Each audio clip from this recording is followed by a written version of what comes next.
எல்லா செமஸ்டர்லயும் உங்க மார்க்ஸ் கம்மியா இருக்கே. ஏன்? Your marks are low in every semester. Why? Why are your grades poor every semester?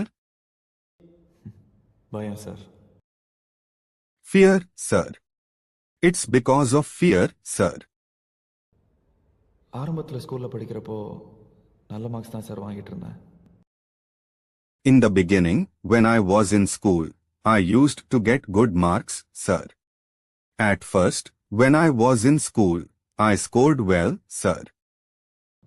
நம்ம குடும்ப கஷ்டம் எல்லாத்தையும் நம்ம பையன் போக்கிடுவான்னு எங்கள் அப்பா அம்மா சொல்லுவாங்க. My parents used to say that their son would solve all our family's financial problems. My parents believed I'd one day solve all our family's money problems. அப்பா ஆரம்பிச்சு சார் இந்த பயம்.